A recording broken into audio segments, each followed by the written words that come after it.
Here is, now we are starting with external structure of heart.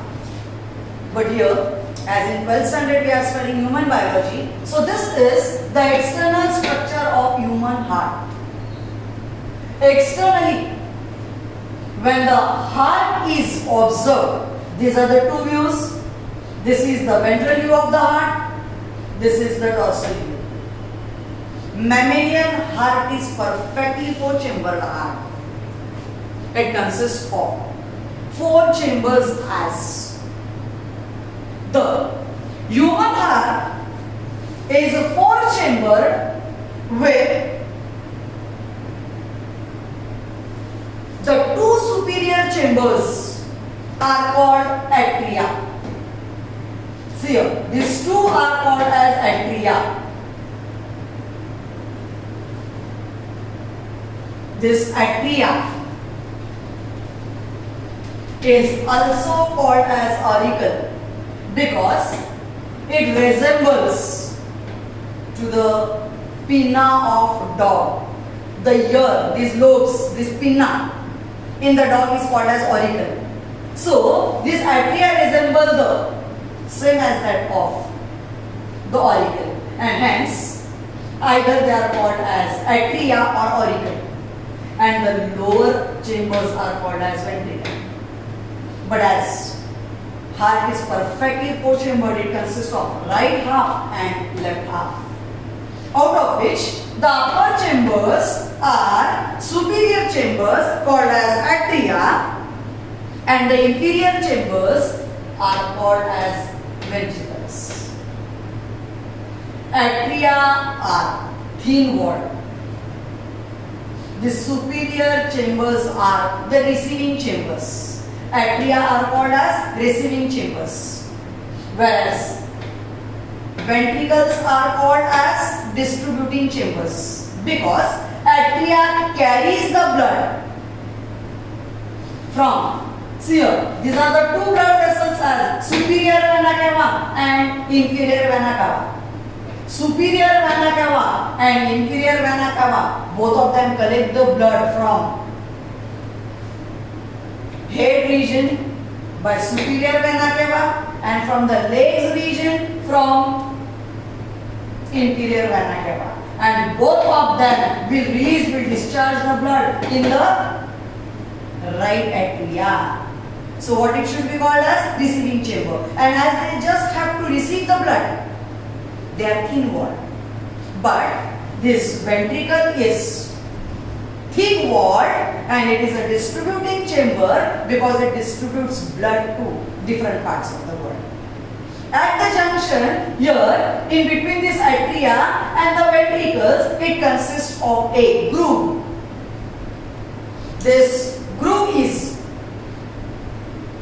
called as coronary sulcus or atrioventricular groove. Groove means it is a cavity which is present at the junction where the atrias and ventricles will meet at a point. It consists of a groove. This groove is atrioventricular groove, or otherwise it is called as coronary sulcus. All of you will take out your text, you can see, and will underline these words. Where through this sulcus passes the nerves and the blood vessels. Through this sulcus passes the blood vessels and the nerves, and here this groove further it opens into the right atria.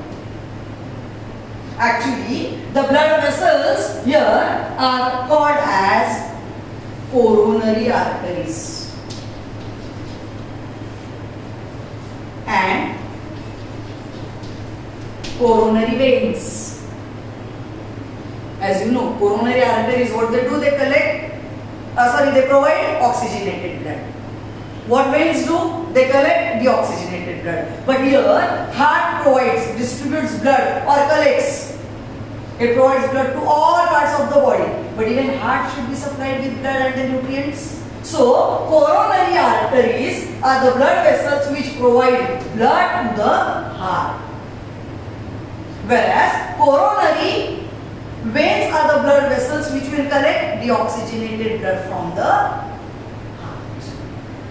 And here, this ventral view of the heart shows that with this, from the right side arises, you can see this bluish color, is the pulmonary trunk. What is this called as? This is the pulmonary trunk, is bifurcated into two on either side. Pulmonary trunk arises from, these are the atria, these are the ventricles. This is right atrium, this is right ventricle. This is left atrium, this is left ventricle. Heart is perfectly functional, but no doubt. But here, now the blood from the right atrium, when will enter into the ventricle, right ventricle. From the right ventricle arises the pulmonary trunk. This pulmonary trunk further bifurcates into two pulmonary artery on the either side. What these pulmonary arteries do? They collect the deoxygenated blood from heart and will transport it, will pass the blood towards the lungs. For what purpose? Purification. And when the blood will get purified through the pulmonary veins, see in this dorsal view, these pulmonary veins are shown, the pair of. These pulmonary veins will collect oxygenated blood from lungs and will be provided to right artery, right atria, from right atrium to right, left atrium to left ventricle. And from the left ventricle arises the aorta. And this aorta further is divided into three arms, out of which is here both pulmonary trunk and aorta, both of them are associated, are coming closer to each other with the help of ligamentum arteriosum. This ligamentum arteriosum is the remnant. It represents the ductus arteriosus of fetus. See here, yeah, aorta. This is pulmonary trunk. Both of them are connected with each other with the help of ligamentum arteriosum. This ligamentum arteriosum is nothing but it is the remnant of the ductus arteriosus of fetus. Actually, ductus arteriosus is also called as botalis. Botalis is the blood vessel connecting the main pulmonary artery to the proximal descending aorta. As well, it also allows most of the blood from the right ventricle to bypass the fetus fluid-filled non-functional lungs. Once again, see this remnant of the ductus arteriosus of fetus is also called as botalis. It is the blood vessel connecting the main pulmonary artery to the proximal descending aorta. It is the blood vessel which allows most of the blood from the right ventricle to bypass the fetus because the lungs of fetus are non-functional. They are filled with the help of the fluid. And therefore, as they are filled with the fluid, they are non-functional. So that function is supposed to be done by this remnant of ductus arteriosus. Is that clear? Whereas the dorsal view shows the heart as co-chambered with two atria, the two ventricles. These are the coronary arteries. This is a pulmonary trunk. This pulmonary trunk makes it two. Bifurcate into two as pulmonary arteries. This is the aorta which will will pass oxygenated blood. Further is divided into these three arcs. The three arcs are, see in your book, the aorta arc gives three arteries like brachiocephalic artery. Brachiocephalic artery is also called as innominate. It is brachiocephalic artery supplies blood to the right arm, head and neck. See, this aorta will provide oxygenated blood, but further is divided into three branches, the arcs, out of which the first one is brachiocephalic, brachio hands, cephalic head. So it will provide blood towards the region of arms, head and neck. The second is the left common carotid and left subclavian. So out of which left common carotid, it supplies blood to the head, neck, as oxygenated blood is supplied. The third one is the common carotid and the third is the left subclavian, which supplies blood to the thoracic region, head, neck, shoulders and that of arms. All such will supply oxygenated blood.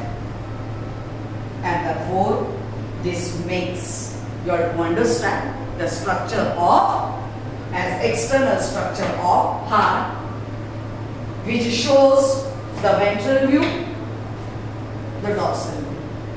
From ventral side, these are the two blood vessels, as the largest will collect the blood as superior vena cava and this is the inferior. These are the two called as atria or auricles. These lower are the distributing chambers called as ventricles. At the junction of atria and ventricle arises the groove, hence called as atrioventricular groove, called as coronary sulcus, from which the blood vessels and that of nerves passes.